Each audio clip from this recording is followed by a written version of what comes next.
নমস্কার বন্ধুরা, জানা হোমিওপ্যাথি চ্যানেলে আপনাদের স্বাগত জানাই। আশা করি আপনারা সবাই ভালো আছেন।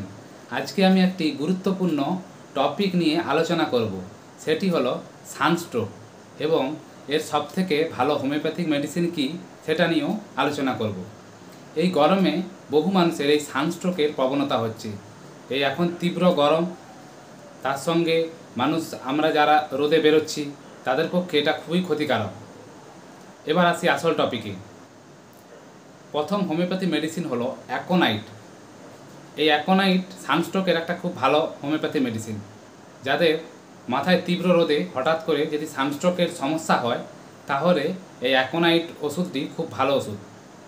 এবার দ্বিতীয় ওষুধটি বলি। দ্বিতীয় ওষুধ হলো কার্বোভেজ। যাদের দেখবেন যে গ্যাসের সমস্যা হচ্ছে, পেট ফোলা ভাব থাকে, দেখবেন হঠাৎ করে যদি কোনো কারণে সানস্ট্রোকের প্রবণতা হয়, এই ধরনের মানুষের গ্যাসের যাদের সমস্যা আছে তাদের ক্ষেত্রে এই কার্বোভেজ ওষুধটি খুব ভালো কাজ করে।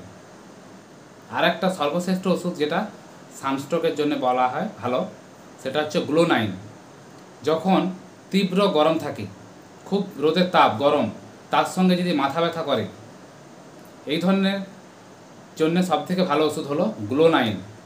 এটা খুব তীব্র গরমের জন্য সানস্ট্রোকে ভালো কাজ করে।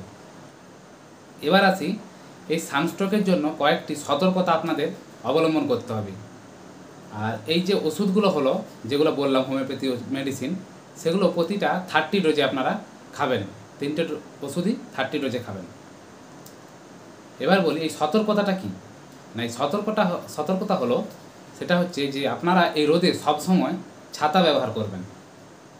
কখনোই খালি মাথায় বেরোবেন না রোদে, সবসময় ছাতা ব্যবহার করবেন। আর সবসময় ওআরএস খাওয়ার চেষ্টা করবেন।